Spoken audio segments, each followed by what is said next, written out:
I know some of you have stayed in narcissistic relationships for a long time. Some of you can't get out. The big question is, do you ever get used to it? I'd argue no. So getting accustomed to something means that something happens happens so regularly, frankly, that you adjust to it. So you might have a glitchy appliance where you figure the workaround. Traffic on your commute, the weather, the climate where you are, how you dress. Because of that, it may not mean you like it or that you're even okay with it, but you get used to it, right? Now this, though, becoming accustomed to something, gets a lot trickier when it comes to other people's behavior. So for example, I suppose we might get accustomed to a friend who always takes a long time to order her food because she's very particular. Or a family member who's always late. In fact, if you're smart, this is what I do, you may even start lying about the time that something starts so they might actually just get there in time.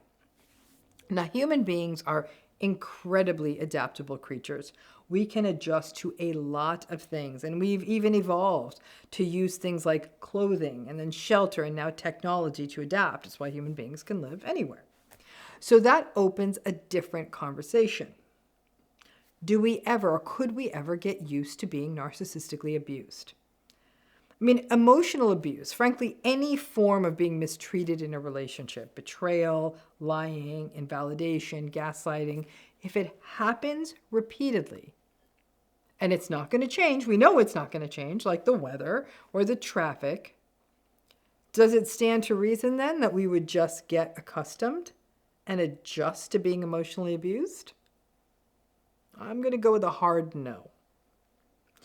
Nobody gets accustomed or adjusts to being harmed and betrayed. We get harmed each time. So if you've been insulted 1,000 times, the 1,001st still hurts. It may not have the same kind of shock or emotional impact it had the first time or even the first 100 times, but it still hurts. And this becomes a core issue that faces survivors of narcissistic relationships, many of whom ask, okay, I know what they're about. They're not going to change. Why can't I just get used to it? Well, radical acceptance, even though it's central to healing from narcissistic relationships, frankly, it raises lots of other issues because it gets confusing. The hope is that if you radically accept, especially if you have to stay in one of these relationships or just can't get out of one of these relationships easily, that everything's going to be fine, that you radically accept that they are not going to change and it won't bother you as much. Unfortunately, that is not how it works. Radical acceptance is meant to lift the self-blame, to leave you feeling less surprised, to untangle some of that trauma bond and give you the clarity to inform your decisions. But what it doesn't do, radical acceptance doesn't make you get used to this. Nobody ever gets used to being abused in a relationship. So you may wonder, well, something's happening over time. What does happen over time? Many of you who are watching this video, you grew up with a narcissistic parent or parents that you may even still be in relatively regular contact with or some contact with. Some of you were in or still are in long-term narcissistic relationships with partners or spouses. Some of you have been working with the same narcissistic business partner or colleague or boss for a long time. Most of you radically accepted. Some of you are still working on that. It's not easy. Some of you are already there and acknowledge that you're not even trauma bonded to this person anymore, but rather you are clear on what it is you're dealing with, and you will be glad when or if the day comes that you no longer have to deal with this person. What happens is that the toll of being abused accumulates. It leaches into us, and we never quite get rid of it. The longer the exposure to a narcissistically abusive relationship, the more that toll accumulates. Depending on how severe the narcissistic behaviors are, how consistent your exposure, how protected or not protected you are, how many supports or resources you have outside the relationship, the options that you have, and even your own personality traits, such as your own temperamental resilience.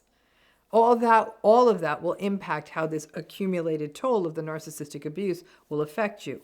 In some cases, Some of you may actually literally experience full-on symptoms of complex post-trauma or post-traumatic stress, and this may have a significant impact on your mental health.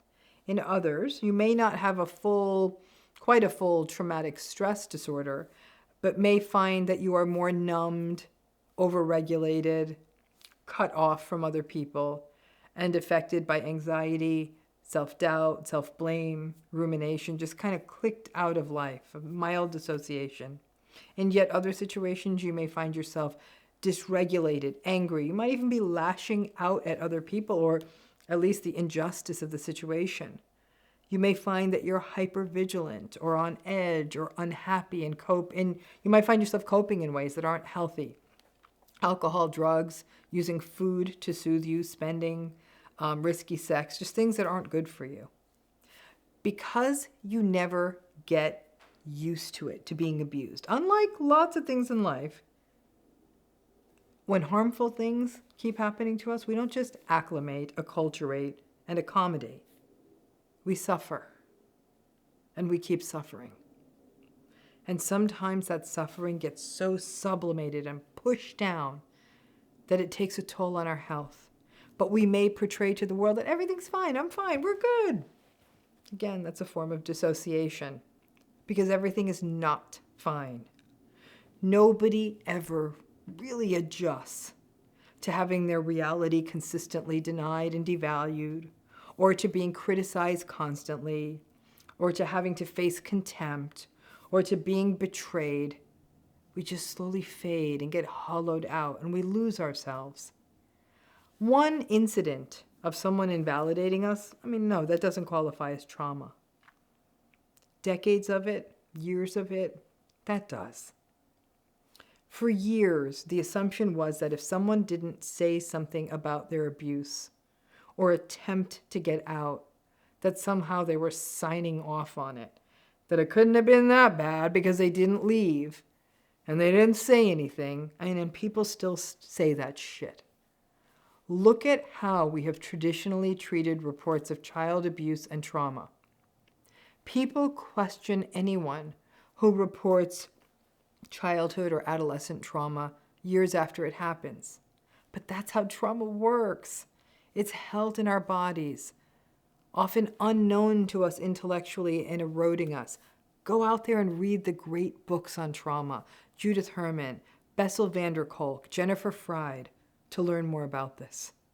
So when it comes together in something accessible, we can actually speak about it. Almost invariably, the person who was harmed is doubted by at least someone. These are children. When we were children, you don't have any power. You couldn't have done anything. You have to rely on the adults to keep you safe. And oftentimes, adults don't always protect the children around them or believe them.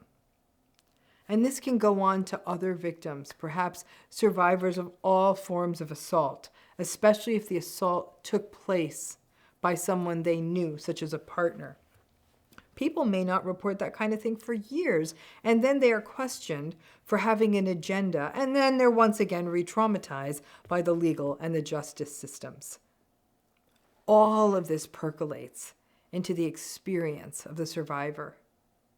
The enablers who don't want their worldviews punctured by having to see what is happening to a person being narcissistically abused. It's easier to blame the person being abused, right? Or court systems that doubt people who are being abused, or HR systems that doubt a person is being manipulated and emotionally abused at work, sometimes just because it comes just short of the statutes or the standard you need to meet to qualify as abuse in the workplace. The survivor may actually start to believe that, well, I'm used to it. I know the workarounds. I've been doing this anyhow for years. Maybe I just know how to be in one of these relationships, and it's not that bad. And then it starts going down the justifying and self-invalidation, like maybe I'm making too big a deal of this. Maybe relationships are just hard. Don't say it's not that bad. It is that bad. Even if you can't get out easily, or now, or soon, you do have to recognize that it does take a toll.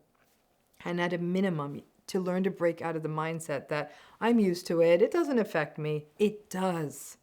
and sometimes in slow, initially unseen ways. It accumulates in your health, both physical and mental, in your sense of self, in your belief in yourself, in how you trust others, and how you view life. That is an effect.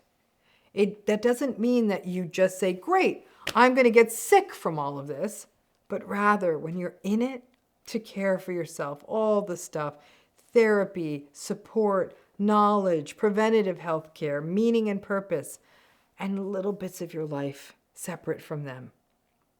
Survivors of narcissistic relationships are often the most adaptable people in the room, which is a blessing and a curse. It's a blessing because you didn't fully succumb and you're still doing your best, giving your best shot at living life and finding some beautiful moments. But it's a curse because that adaptability can trick you into thinking that the harms of this relationship aren't affecting you. They are, and it adds up. Please take care of you. The world needs you. You're whole you. Thanks again.